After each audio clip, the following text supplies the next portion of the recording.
In the crowded cabin of a late-night flight, a shocking insult shatters the air. A teenage girl sits with quiet dignity while an arrogant flight attendant and captain single her out.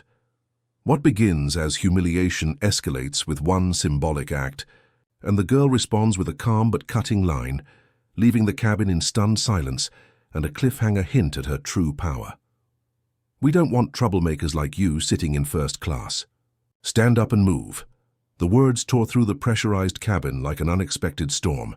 Passengers who had been adjusting their seatbelts, fiddling with headrests, or scrolling on their phones froze. Heads turned. The overhead lights buzzed. Faintly, but the air had shifted. Thick, charged, uneasy dot. The flight from New York to Atlanta had just begun boarding. The cabin smelled faintly of disinfectant and leather. Rows of blue seats stretched down the narrow aisle, but all eyes focused on one. A teenage girl, maybe 16, sitting by the window in row 2, a dot. Her name was Aaliyah. Her skin glowed against the cool lights, her hair pulled back in neat braids. A small travel journal rested open on her lap, pen still in her hand. As if she had been writing just moments before the storm hit dot, the antagonist stood towering above her. A flight attendant, middle-aged, starched uniform, name tag gleaming like a shield. His voice carried arrogance. The tone of someone who believed the badge on his chest gave him unquestioned authority. Behind him, the captain lingered near the cockpit door, arms crossed, silent approval stamped on his stern face. "Sir," Aaliyah said softly, her voice steady, her posture unshaken. "This is my assigned seat." Her calmness only seemed to irritate him more. "Don't play games. This section is reserved for paying passengers. We both know you don't belong here." The words hung heavy. Gasps rippled down the aisle. Man in row 3 looked away awkwardly. A woman clutching a toddler shook her head. Some pulled out phones but hesitated, unsure if recording would help or put them in danger. The flight attendant's hand darted down. In one swift symbolic motion, he ripped her boarding pass from the seat pocket and crumpled it. The paper crackled like thunder. Passengers recoiled as though they had all just witnessed an unspoken line being crossed. Aaliyah didn't flinch. She didn't raise her voice. She simply closed her journal, placed the pen neatly inside, and looked him directly in the eyes. "You think tearing paper erases truth?" she said, her words sharp enough to cut through the cabin's thick silence. For a split second, something flickered across his face. Surprise, maybe even doubt, but arrogance quickly smothered it. He gestured to the captain, who began stepping forward. The energy in the cabin shifted again, this time heavier, darker. Everyone could sense the storm wasn't over. It was only building. Aaliyah rose slowly, standing tall in the narrow aisle, her journal pressed against her chest like a shield. Her eyes scanned the rows of strangers watching. Some lowered their gaze in guilt. Others stared with quiet hope, as though silently urging her not to bend. She took one step closer to the flight attendant, her voice lower now, deliberate. "You should be careful who you embarrass." A hush swept the cabin. The captain's boots echoed closer.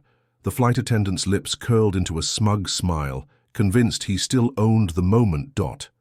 But the way Aaliyah's words lingered, calm, almost prophetic, made a few passengers sit straighter, sensing something no one else yet understood. The flight attendant grabbed her arm. Gasps broke out again. Her journal slipped from her hand, pages fluttering across the floor like scattered secrets. Aaliyah didn't resist, but her eyes never left his. Her silence was louder than his shouts.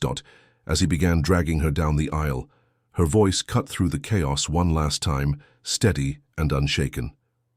"You'll regret this call." The cabin erupted in whispers. Some filmed now without hesitation. Others exchanged nervous glances. At the cockpit, the captain reached for the intercom to request ground security. But in the silence that followed Aaliyah's words, a ripple of unease traveled through him too.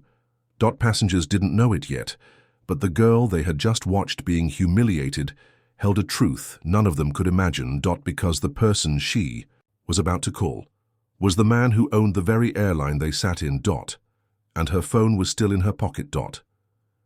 The terminal was buzzing with routine chaos, families shuffling luggage, flight announcements echoing, the smell of coffee drifting from a kiosk nearby. But when the captain and flight attendant dragged Aliyah through the gate, the noise shifted. Conversations broke. Strangers paused mid-step. She looked small between them, slender frame, backpack slipping from her shoulder, but her eyes burned with a calm defiance. People whispered as though watching a public spectacle they wished they could look away from but couldn't. Unbelievable, the flight attendant muttered loud enough for everyone to hear. Trying to sneak into first class like she owns the place. His words dripped with arrogance, and he emphasized she, as if her very identity was the crime. The captain nodded stiffly, offering no resistance. Their uniforms gave them the appearance of authority, and authority is often mistaken for truth. Aliyah stood there, brushing off her arm where the attendant had gripped her. Her journal still lay back on the plane, but she didn't reach for it. She didn't need it right now. Instead, She slipped her hand into her jacket pocket and pulled out her phone. The flight attendant scoffed, mistaking the motion for panic. "Calling your little friends? Security's on the way. Go ahead. It won't help." But Aliyah's face didn't change. She scrolled calmly, pressed one number, and lifted the phone to her ear. "Dad," she said, her voice steady, audible to everyone nearby because she made no effort to lower it. "They just dragged me off your plane." The words hit like a crack of thunder. Silence spread outward in ripples, swallowing. The murmurs of bystanders. The coffee machine hissed, someone dropped a magazine, and even the captain shifted uncomfortably. Her father's voice was not audible, but the intensity in Aliyah's eyes said enough. She wasn't pleading. She wasn't explaining. She was informing. "Yes," she continued, pacing slowly, her backpack still dangling from one shoulder. "First class seat. They ripped my boarding pass. They called me a problem. Everyone's watching." The flight attendant laughed nervously, though no one joined him. "Cute trick," he said, waving a dismissive hand. "Daddy works in customer service, save it." But his laughter rang hollow now. Several passengers at the gate pulled out their phones and started recording. Whispers multiplied. Aliyah held the phone close, her tone shifting slightly, softening. "Do what you think is best, Dad. I'll wait." Then she ended the call. She didn't raise her voice or explain further. She simply slid the phone back into her pocket and folded her arms. The stillness around her was deafening. "Nice performance," the captain finally said, clearing his throat. His confidence faltered, but pride wouldn't let him back down. "Security will handle this. Then we'll be on our way." Yet something about the way passengers stared at them now, their silence, their recording phones, their unblinking eyes, made the uniform feel heavier on his shoulders. Minutes passed. Security arrived, 2 men in dark jackets, walkie-talkies clipped to their belts. They looked at Aliyah, then at the attendant and captain, waiting for instructions. "She tried to sneak into first class," the attendant said quickly, too quickly, his voice rising with defensiveness. "She doesn't belong there. We removed her." One of the guards turned to Aliyah. "Miss, do you have your boarding pass?"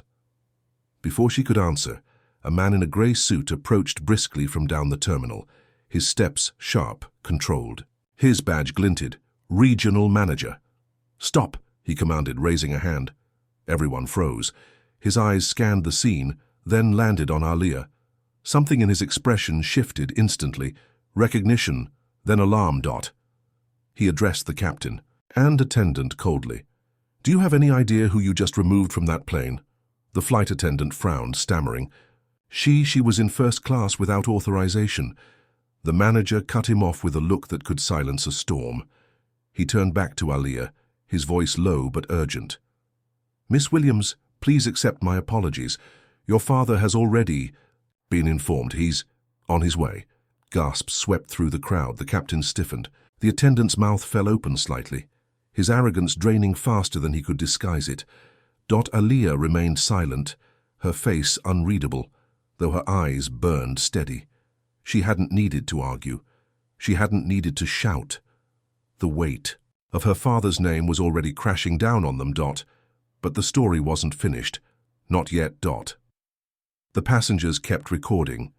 The crew exchanged nervous glances, and somewhere above, in the airline's headquarters, a call had just shaken. An entire system awake. Aliyah simply lifted her chin, her calm presence louder than all their authority. The collapse had only begun. The hum of the terminal was restless, charged with the weight of whispers. Phones stayed raised, lenses focused on Aliyah, on the embarrassed crew, on the regional manager who looked pale and tense. Then comma, like the eye of a storm. The crowd parted. He arrived without a word. Tall, commanding. Suit pressed with the precision of someone who didn't just wear wealth, he carried it.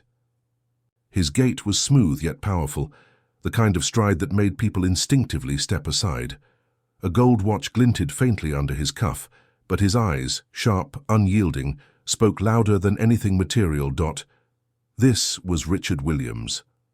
Not just a businessman, not just a CEO, but the owner of the airline. "Dad," Aliyah said simply, her voice calm, steady. No tears, no panic, only a quiet acknowledgement that he had arrived. The flight attendant paled, his earlier arrogance evaporating like steam under sunlight. The captain adjusted his cap nervously, but it did nothing to steady his shaking hands. Richard didn't speak right away. His silence was heavy, commanding. He took in the scene, the two uniformed men standing awkwardly, the manager stiff with unease and his daughter standing tall despite the humiliation she had endured. Finally, his voice came, deep and resonant, carrying across the entire gate. "Who put their hands on my daughter?" The words hit like thunder, reverberating through the terminal. Even the security officers glanced at one another uneasily. The passengers held their breath. The flight attendant stammered, pointing vaguely toward Aliyah. She was in first class without what?" Richard's eyes cut into him like blades. His voice remained controlled, but it carried the quiet force of a man who never needed to raise it. Without permission, without payment, without dignity. The attendant faltered, shrinking under the weight of the questions. Richard stepped closer, his presence towering over him. "Do you know what you've done? You didn't just insult a passenger, you assaulted a child, my child." A murmur spread through the passengers, some shaking their heads, others whispering, "That's her father. He owns the airline?" The captain tried to regain composure, his voice brittle. "Mr. Williams, with all due respect, we followed protocol. She was in a seat she didn't belong in." Richard turned his gaze on him, sharp and cutting. "And tell me, Captain, what exactly about my daughter makes her unworthy of first class?" The captain froze. His throat bobbed, but no words came. The silence he left behind was more damning than any confession. Aliyah stood quietly, her chin raised, watching the collapse unfold. She didn't interrupt. She didn't need to. Her father's words were her armor now. The regional manager stepped forward nervously, his hands clasped. "Mr. Williams, please understand, this is an isolated incident.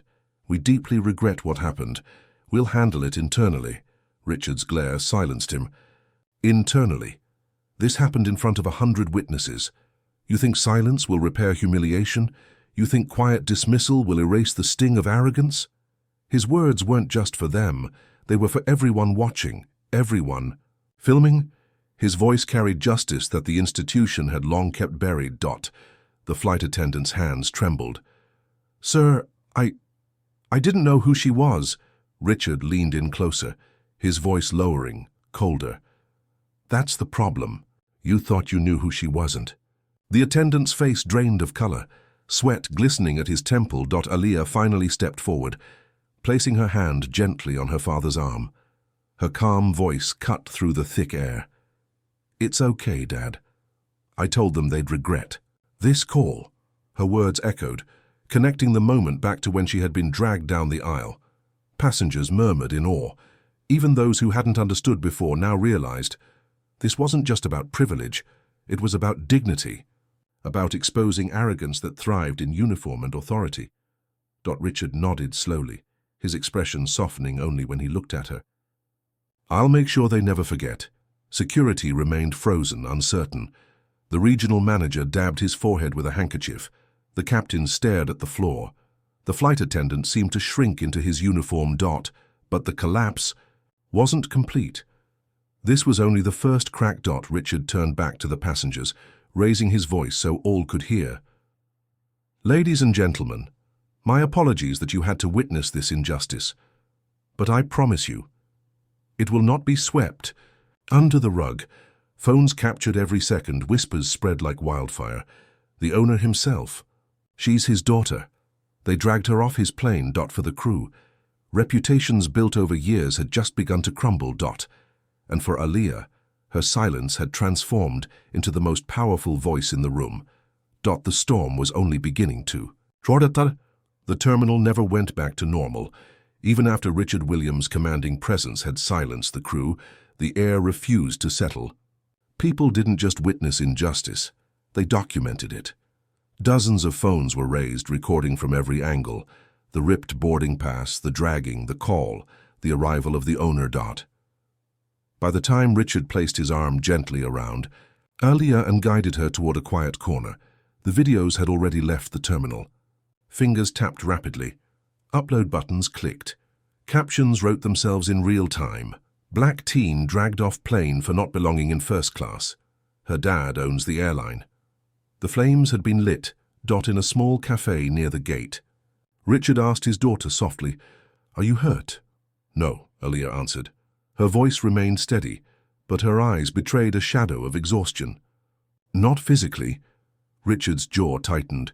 He reached across the table, covering her hand with his. "They will answer for this." Across the hall, the captain and attendant whispered furiously with the regional manager. Their words were sharp, but panic tinged their voices. The manager hissed under his breath, "Do you understand what you've done? You laid hands on the CEO's daughter. This isn't a mistake. It's suicide." The flight attendant's arrogance cracked, replaced with desperate denial. "I didn't know. How could I know? She looked out of place." The captain winced at the words, as if even hearing them out loud revealed the rot inside them. But outside their bubble, the story had already slipped from their grasp. In Los Angeles, a college student refreshed her feed and gasped, "Oh my God, look at this!" She turned her phone toward her roommate. A video showed Aaliyah being dragged. Down the aisle, her voice calm as she warned, "You'll regret this call." In Atlanta, a taxi driver scrolled through his notifications at a red light. "Another airline scandal," he muttered. He didn't know who Aaliyah was, but the image of a young black girl ripped from her seat hit like a bruise. Within an hour. Hashtags trended. #dragged for flying and #she owns the airline. Newsrooms picked it up. Headlines screamed, "Teen humiliated on flight. Turns out she's the boss's daughter." Anchors debated what it revealed about systemic bias, about arrogance, in uniform about the blindness of entitlement. Meanwhile, in the cafe, Aaliyah sat quietly, scrolling through her own phone. She watched strangers defend her, their voices spreading across platforms. They thought she didn't belong, but she belonged more than anyone. This is what racism looks like, even when dressed as protocol. She didn't smile. She didn't gloat. She only exhaled softly, as though each video confirmed something she had already known. Richard's assistant rushed in, tablet in hand. "Sir, the board is calling an emergency meeting. Media requests are piling in. They want a statement." Richard's eyes narrowed. "They'll get one, but not yet. First, my daughter deserves to be heard." The assistant nodded, retreating. Across the terminal, the captain lowered himself into a chair, his composure crumbling. The attendant paced like a caged animal, muttering, "This is being blown out of proportion. It was just protocol, just protocol." But the eyes of passengers still followed them. No one believed protocol had dragged a teenager down an aisle. Everyone had seen the sneer, the ripped ticket, the words, "You don't belong." Hours later, when Aaliyah and Richard finally left the airport through a private exit, the story was no longer confined to the terminal. It had crossed oceans. In London, morning anchors replayed the footage with disbelief. In Johannesburg, activists quoted Aaliyah's calm defiance. In Tokyo, commuters watched her on screens above crowded trains. Everywhere the question echoed, how could someone be treated this way, on her own father's airline? For Aaliyah, the answer wasn't shocking. She had lived with it, seen it, breathed it. Her silence had been broken not by her own shouts, but by the arrogance of those who believed she had no voice. Now, the world was listening. and the crew that once carried arrogance in their stride found themselves shrinking under the crushing weight of exposure. But this wasn't just about one flight. It wasn't just about one girl. It was about a system being dragged into the light. And Aliyah, whether she had asked for it or not, was now at the center of the storm. Inside the glass towers of the airline's headquarters, tension was thick. The boardroom pulsed with anxious voices, men and women in suits leaning over polished tables, scrolling furiously on phones, muttering about public relations disasters. "This is catastrophic," one director whispered. "It's on every channel." "Shareholders are calling," another added. "They're furious. This could sink our stock by morning." At the head of the table, Richard Williams listened, his expression unreadable. His presence silenced most of the noise, but fear still leaked through the cracks. "We must release a statement immediately," a PR officer insisted. "Something neutral, acknowledging the incident but shifting focus to protocol failures." "Not race," Richard's eyes cut to him. "Neutral." His voice was calm but sharp. "You think neutrality erases humiliation? You think a polished sentence heals the sting of arrogance?" The officer shrank into his chair, across the table. The regional manager, who had witnessed the scene firsthand, sat stiff, sweat beading. At his temple. He knew this wasn't a storm the airline could manage quietly. But before Richard could continue, the boardroom doors opened. Aliyah stepped in. 16 years old, small in stature, but the silence she carried commanded attention. Her braids brushed her shoulders, her journal now back in her hand. Recovered by one of Richard's staff. She didn't sit. She didn't ask permission. She simply stood at the head of the table beside her father.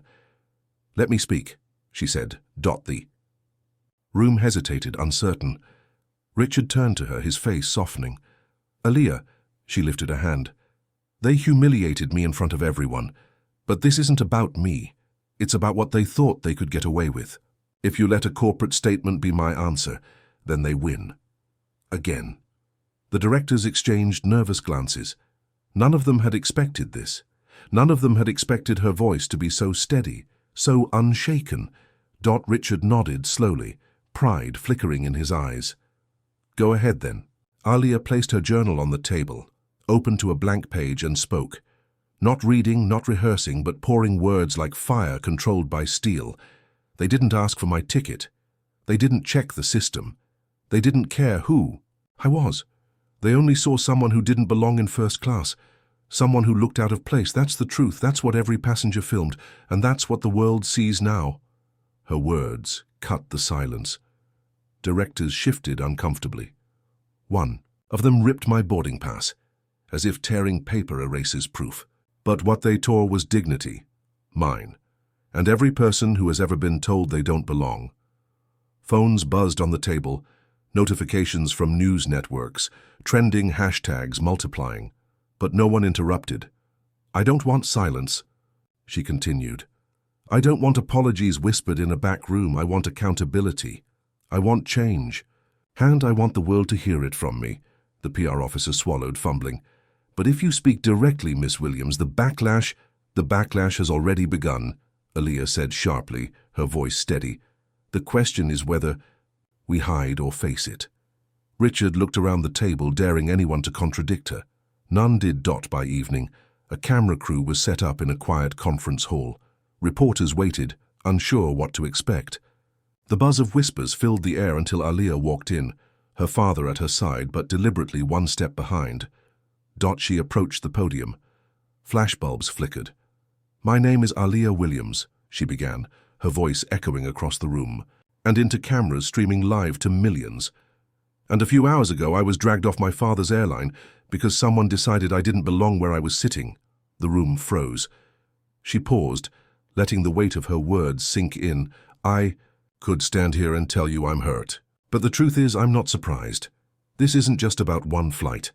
It's about the way people in power decide who is worthy and who is not. Today it was me. Tomorrow it will be someone else. Unless we change." Reporters scribbled furiously. Cameras zoomed closer. "I'm not here to ask for an apology," she said finally. "I'm here to demand that arrogance be stripped from every uniform that hides behind protocol. Because no one deserves to be dragged down an aisle for existing." The silence that followed was thunderous. Richard looked at her. Pride, burning brighter than any spotlight.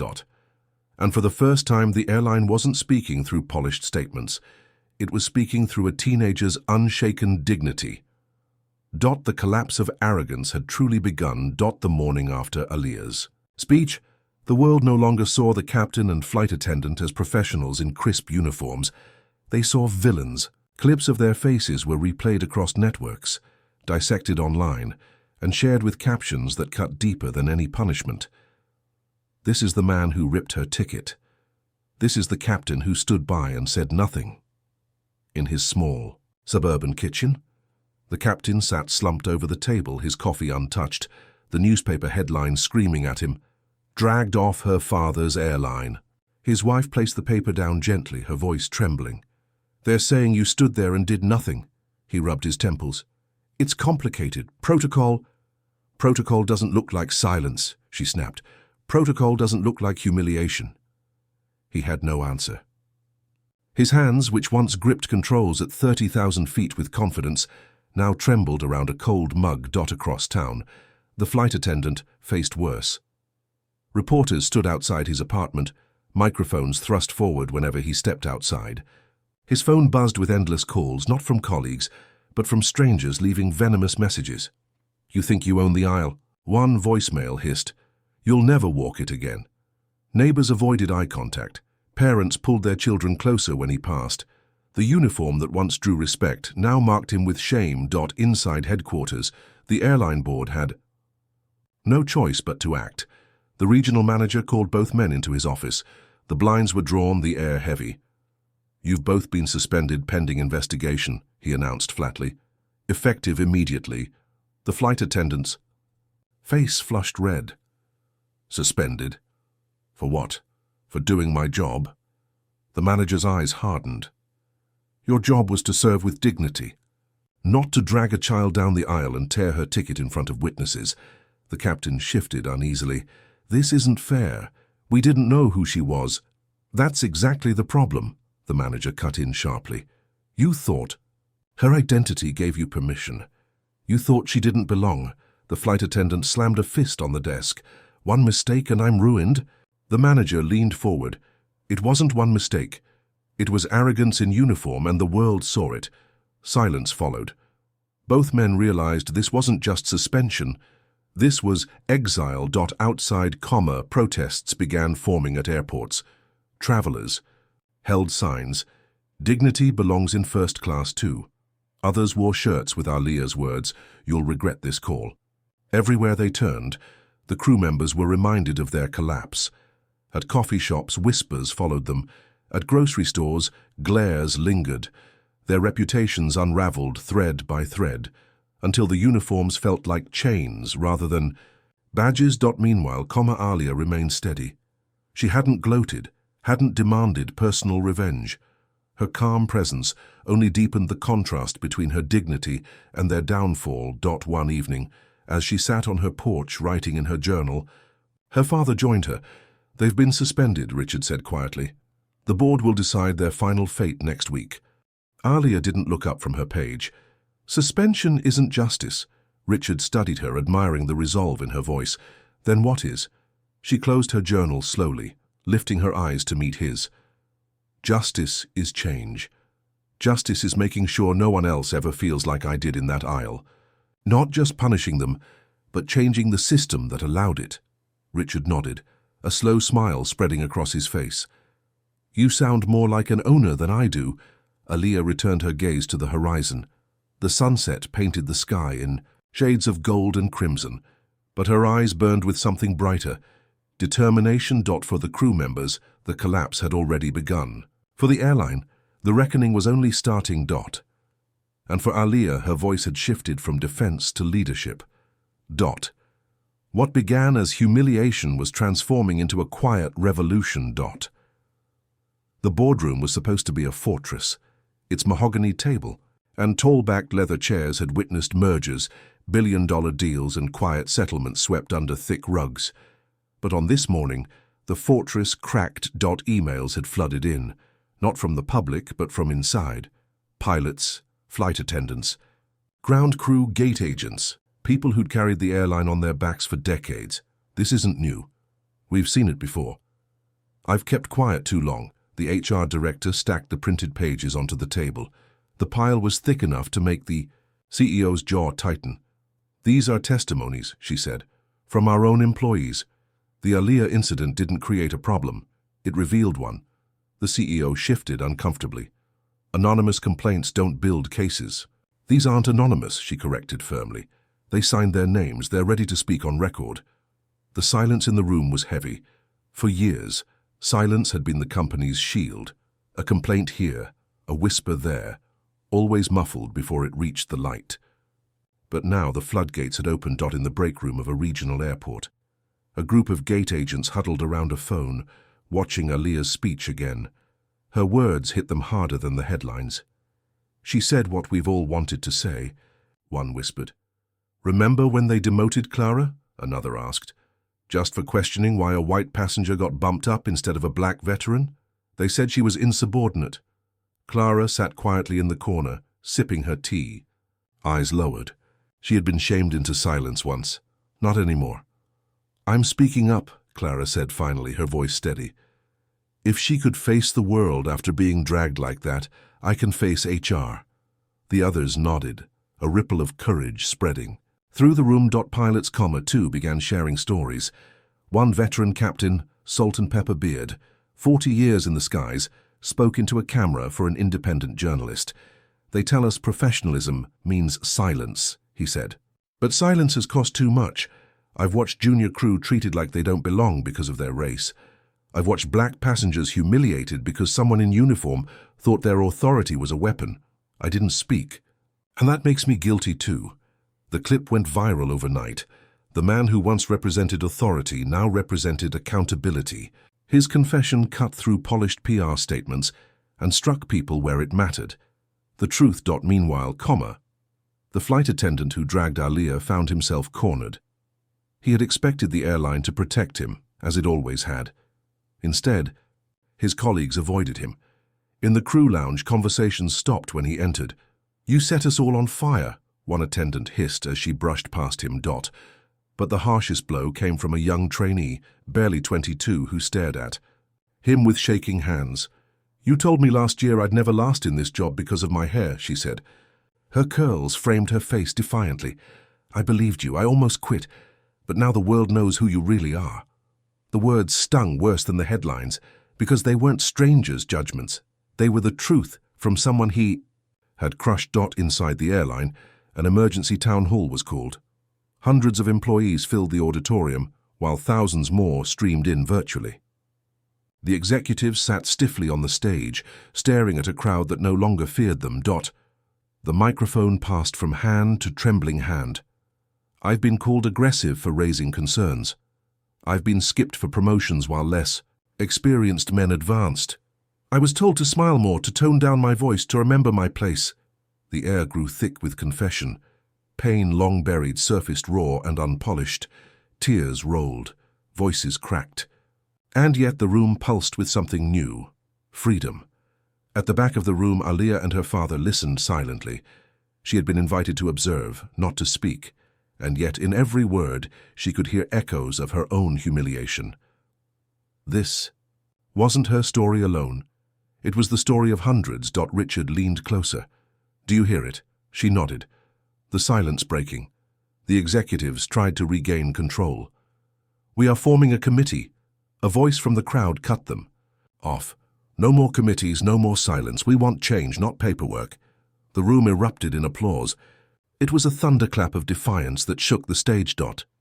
For the first time, the executives realized they weren't managing employees. They were facing a movement. Outside, media vans lined the street. Reporters interviewed staff pouring out of the auditorium, their voices carrying beyond the walls the executives had built. This isn't just about one passenger, a gate agent told a microphone. It's about a culture that thought dignity was optional. The phrase lit up headlines. Dignity is not optional. That night, Aliyah sat by her window, her journal open again. She wrote slowly, her pen steady.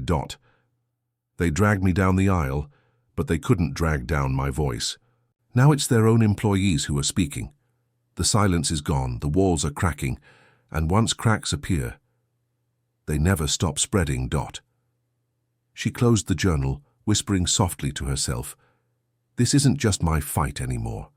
It's everyone's." And in that whisper there was no anger, only certainty. The revolution had found its chorus. By dawn, the city was humming with voices. Not whispers, not quiet outrage, but full-throated defiance. On the front page of every major newspaper, Aaliyah's face stared back at millions. Not the frightened girl from the video, but the young woman standing tall outside the courtroom, her father at her side. The headlines were blunt, the kind that cut like glass. Humiliation at 30,000 feet. Dragged for dignity. Passengers or prisoners? Television anchors replayed the video on a loop, their commentary sharper with every hour. "This isn't just misconduct," one anchor declared. "This is systemic racism playing out in plain sight." Social media had already crowned Aaliyah as a symbol. Hashtags surged to the top of trending lists. #dignity is not optional, #justice for Aaliyah. #ground the silence. Millions of posts carried her name, her story, her words. Strangers she would never meet uploaded their own testimonies. Black travelers recalling humiliations at airports. Mothers retelling stories of their children being profiled. Each post was a brick added to the rising wall of truth. By midday, the protest began. Outside the airline's glass headquarters, crowds swelled. Students, activists, pastors, lawyers, families, voices united. Their chants echoed across skyscrapers. No justice, no flights. Passengers deserve dignity. Ground racism. Hand-painted signs waved in the air. One showed a plane chained by silence. Another bore Aaliyah's words. "My dignity is not optional." Inside the building, executives watched from tinted windows, the noise of the crowd rumbling like thunder through their fortress walls. "They'll leave once they get tired," one VP muttered. But outside, the chants only grew louder. Celebrities began to speak. A Grammy-winning singer tweeted, "I've been humiliated by airlines too. This isn't just Aaliyah's fight, it's ours." A beloved actor shared the video with the caption, "A child's dignity is priceless. We stand with Aaliyah." Soon after, a civil rights leader announced a press conference standing shoulder to shoulder with faith leaders and activists. Cameras flashed as he declared, "This is not an isolated mistake. It's a mirror. And America is being forced to look at itself. We will not look away." The speech aired live on every major network. Donations to legal funds poured in. Grassroots organizations mobilized. The airline scrambled to respond. Their PR team crafted careful statements. "We are deeply sorry. We are committed to reviewing our policies." But the words fell flat. Too polished. Too predictable. Too late. The storm outside was not asking for apologies. It was demanding accountability. Reporters swarmed airports, asking passengers how they felt. A mother with her toddler shook her head. "I won't fly with them again, not until they change." A businessman folded his arms. "If they can treat a child like that, none of us are safe." Stock prices dipped. Bookings slowed. For the first time, fear gripped the company, not of lawsuits, but of the public itself. In the middle of it all, Aaliyah stayed quiet. She sat in her room, phone buzzing endlessly, as messages of support poured in from strangers across the world. Her father entered, holding his laptop. "Look," he said, his voice thick with awe. On the screen, a live protest in London. Hundreds marched with signs bearing her name. In Johannesburg, students gathered chanting, "We are all Aaliyah." In Tokyo, a mural was painted of a young girl standing unbroken against the shadow of an airplane. Her eyes filled with tears. "They don't even know me." Richard placed a hand on her shoulder. "They don't need to. They know your pain. And now, it's theirs too." That evening, as the sun set over the city, drone footage captured the scale of the protests outside airline headquarters. A sea of candles flickered in the dusk, each flame representing a demand for justice. The footage went viral, broadcast across the world. Inside the boardroom, The CEO finally broke his silence. His voice was low, resigned. This isn't a PR crisis anymore. This is history. Far above the noise in her quiet room, Aliyah whispered to herself as she wrote in her journal, "They tried to make me small, but the world has made me bigger than I ever imagined. And now the storm they started will not stop until the skies are clean." Her pen stopped. The silence around her felt alive, not empty, but waiting. Because storms don't end in silence. They end in change. The courtroom was packed before the doors even opened. Journalists crowded the hallways, their cameras flashing like lightning. Protesters held signs outside the courthouse, their chants echoing faintly through the marble walls. Inside, the air was thick with anticipation. Aliyah sat at the plaintiff's table beside her father, her hands folded tightly in her lap. She wore no makeup, no jewelry, just quiet dignity. Across from her, the airline's lawyers adjusted their silk ties and polished glasses, whispering rehearsed strategies. The judge entered, his gavel striking like thunder. "This court will come to order." The airline's attorney rose first, his voice smooth, his tone rehearsed. "Ladies and gentlemen of the jury, this case is not about race. It is not about dignity. It is about procedure, an unfortunate misunderstanding during a routine flight." His words floated in the air like smoke, crafted to confuse. He pointed at Aliyah. She was asked to comply. She refused. The crew had no choice. Whispers rippled through the gallery, but the lawyer smiled smugly, confident in the armor of corporate polish. Then it was Richard's turn. Rising slowly, he walked to the jury with the weight of a father and the fire of a man who had seen too much. "This case," he began, his voice steady, "is not about procedure. It is about power. A child, my child, was humiliated, dragged, and treated as less than human. Why? Not because of safety, not because of rules, but because she was black." He turned toward Aliyah. She complied. She spoke with respect, and yet she was treated with none. His words carried through the room like a drumbeat. Even the judge leaned forward slightly, listening. The video evidence played on the large screen. Gasps filled the room as jurors watched the officer yank Aliyah from her seat, her cries echoing. The airline's lawyer shifted uncomfortably as the footage looped, undeniable and raw. Then came the witness testimonies. A passenger stepped forward. She wasn't resisting. She was pleading. They treated her like she wasn't even human. Another followed. We were all shocked. People begged the crew to stop, but they just didn't care. Each voice chipped away at the airline's defense until their polished words lay in ruins. Finally, the moment everyone awaited. The judge called Aliyah herself to the stand. The courtroom hushed as she walked forward, small yet unbroken. She sat, adjusted the microphone, and took a deep breath. Her voice was soft but unwavering. "I wasn't loud. I wasn't rude. I did everything they asked. But when they dragged me, I felt like the whole world saw me as nothing." Her words trembled, but her gaze was steady. "I'm not here for revenge. I'm here because no child should ever feel the way I felt on that plane." Silence gripped the room. Even the airline's lawyers looked down at their notes, unable to meet her eyes. When she stepped down, Richard leaned toward her and whispered, "You were perfect." The judge gave final instructions to the jury, his tone heavy with gravity. "You must decide whether this was an unfortunate mistake or a violation of human dignity, so severe it demands accountability." The jury retreated. The room buzzed with tension, every second dragging like an eternity. Reporters scribbled notes. Protesters outside chanted louder, their voices faint but relentless. After hours, the jury returned. The forewoman rose, paper trembling in her hand. In the matter of Aliyah Johnson versus Skyworld Airlines, she paused, the weight of history in her voice. "We, the jury, find in favor of the plaintiff." Gasps erupted. The gallery cheered. Some wept openly. Aliyah covered her mouth, tears streaming down her cheeks. Her father wrapped an arm around her, whispering, "Justice, baby girl, justice." But it wasn't just about money. The verdict included a demand. The airline must issue a public apology, overhaul its policies and submit to federal oversight for racial bias training.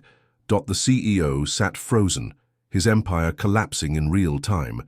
His arrogance, once untouchable, now lay shattered under the gavel's strike. As the judge adjourned, Richard turned to the room. "This is not just a win for my daughter. It is a win for every voice silenced, every passenger humiliated, every child who has been made to feel small. Today, dignity won." The gallery rose. In applause, a sound that thundered through the courthouse, shaking the very foundation of power. Outside, thousands erupted in celebration. Candles were lifted high. Drums beat. Voices chanted Aaliyah's name, not as a victim, but as a victor. And in that moment, the skies themselves seemed to clear. The judge's gavel struck once, sharp as thunder. "This court rules in favor of the plaintiff." A hush fell, then an eruption, gasps, mutters, cameras clicking. The airline's attorneys shifted uneasily, their polished confidence cracking under the weight of the verdict. Headlines were already being typed in real time. "Airline liable in racial discrimination case." Ava sat perfectly still. Her palms pressed against each other, fingers trembling only slightly. It wasn't joy that filled her, not yet. It was relief, like air returning after drowning. Across the courtroom, her father squeezed her hand, grounding her. The opposing counsel leaned into his mic, voice small now. "We intend to appeal." The judge didn't even look up. "You may do as you please. The ruling stands." In the gallery, whispers carried like wildfire. A woman in uniform muttered, "That girl, she didn't just win for herself, she won for all of us." A man in a suit shook his head, already calculating the damage this would do to the airline's empire. And then clicks, flashes, questions. The press surged forward. "Miss Carter, do you feel vindicated? Is this justice or just the beginning? Do you want the CEO to resign?" Ava stood. For once, she didn't look small or young. Her voice was steady, each word deliberate. "I didn't fight for revenge. I fought because no young black girl should ever be dragged out of her seat and treated as less. This was never about me. It was about dignity, and dignity cannot be appealed." The cameras froze on her face, capturing not just words, but presence. In that moment, the power imbalance reversed. Forever. Later that evening, in the family's living room, the tension melted into warmth. Her younger sister twirled in a pale blue tutu, her tiny ballet shoes scuffing the polished wood floor. "This dance is for you, Ava," she declared. Music swelled from a speaker, soft piano, delicate, and rising. The little girl spun, her curls flying, her arms reaching for the ceiling as if the very sky belonged to her. Their mother clapped gently, tears streaming down her cheeks. "She's dancing freedom," she whispered. Ava laughed for the first time in weeks, a sound light and unguarded. She crouched, catching her sister mid-spin. "Don't stop dancing, not ever." The innocence in that room, the contrast against the courtroom's heavy shadows, was almost unbearable. Yet it was healing. It was hope. 2 days later, the city, streets bloomed with color. Their mother unveiled a mural on the side of a downtown building. It showed Ava, not as a victim, but as a figure rising, her silhouette breaking chains of shadow, lifting into an endless expanse of blue sky. Crowds gathered, phones raised, tears in their eyes. A man whispered, "That's not just paint, that's history on a wall." Ava stood before it, humbled. She traced the painted outline of her own hand reaching skyward. "Mom, this is too much." Her mother shook her head. "No, baby, this is just enough. So the world remembers. So you remember." The final act unfolded back where it all began, at the airport. But this time, there was no chaos, no shouting crew, no gripping hands dragging her down an aisle. There was only stillness and reverence. Passengers stepped aside as she and her father walked toward the jet bridge. Whispers followed. "That's her. That's the girl from the case." At the gate, the very same captain who once avoided her gaze now stood straighter, his hat tucked under his arm. He cleared his throat, words heavy with consequence. "Miss Carter, On behalf of this airline, please, board first. Ava met his eyes. There was no malice in her, only clarity. I'll board with everyone else. Dignity doesn't need special treatment, it just needs respect. A murmur of agreement rippled through the waiting passengers. Some clapped quietly, a few with tears in their eyes. When Ava finally stepped onto the plane, she paused at the doorway. She inhaled the recycled air, the faint smell of coffee, the low hum of anticipation. For the first time, she felt no fear here, only belonging. She placed her bag in the overhead bin, slid into her seat by the window, and exhaled. Outside, the sun dipped low, streaking the horizon in molten gold. Her father leaned across the aisle. How does it feel? Ava turned, her profile framed in the last light of day. It feels like the sky was always ours. They just tried to convince us otherwise. The engines roared to life, the plane lifted, climbing, leaving behind the ground that once tried to chain her down. The clouds parted, endless and open. Ava pressed her palm against the cool window. Somewhere deep inside, a quiet voice rose, the same voice that had steadied her in the darkest hours. Rise. Always rise. And as the city shrank below, Ava Carter smiled. Not for victory, not for vengeance, but for the sky that now carried her story. Because the sky belonged to her. And it always would.